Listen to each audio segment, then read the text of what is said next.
thanks to Need a Car, we're off to check out Nick's second time lucky Fat HR Holden. This exact car here, it was the very first car I ever owned. So I was 15 years old, young fellow. My sister's mate was getting rid of a stock standard HR, pulled some pennies together and bought it. It was pretty cheap back then. Slowly kind of chucked it in the shed and did it up. Yeah, loved it, drove around, it was a bit of a car in its day. I got married a few years later and decided that I better grow up a bit and sell it. I've missed the car ever since, I really have. Always wanted a supercharged, fat, blowing, obnoxious car. So why the HR is because it was my very first car.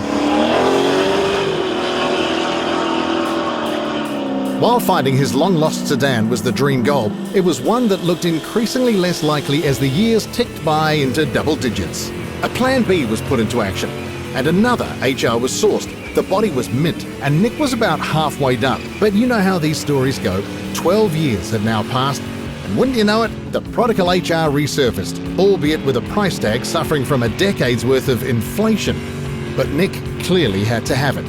The Plan B body was sold on, and this time, given that both Nick's family and his engineering business were growing rapidly, he decided the best way to do the HR justice was with a call to Dan and the boys from Hamilton's Rocket Speed Equipment. The Rocket crew are well versed when it comes to building tough cars. In fact, a recent one of them belongs to Nick's brother Mike, a car that Nick certainly wouldn't mind doing the old brotherly one-up on. The recipe for that would be a simple one. A lot of power, but just that mongrel power. Yeah, obnoxious, something that's loud and you can hear from way down the road. I like a car with big dish, very, very low. There is no other colour than blacks, that real street machine look. Something different that no one else has really got. Getting the car sitting right was the first port of call.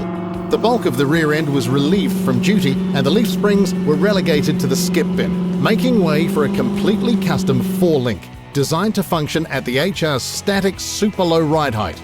Coilovers would join the fun while a competition engineering anti-roll bar hangs off the narrowed Moser 9-inch diff housing. Inside, a Detroit locker and 31 spline axles, a lot of diff for a small car. The HR, while still looking very much a classic Holden, now sported the attitude to match its plate. Yeah, I think the HR in its standard form's a bit, I don't know, nannery, would you say? Yeah, it does fly under the radar. Just to remove any doubt as to the Holden's revised mission statement, a 671 blower now makes for one heck of a hood ornament, and no, it's not sitting atop a 186. The 406 cube small block Chev was bolted together by late engine building legend Jerry Manders, and is chock with the good stuff. CNC ported AFR alloy heads got the nod, while a 950 Holly double pumper plays bartender. Less is more was the go on the exhaust side, the HR, as requested, obnoxiously loud, the perfect complement to that hunting idol. A stout combo indeed, and that was the plan. You see, Nick is pretty keen on a bit of burnout pad action. With only one hitch, he may have made his dream HR just a bit too pretty. Oh, I love my skids. I love doing skids, I really did. Back in the day, I used to enter the burnout comp.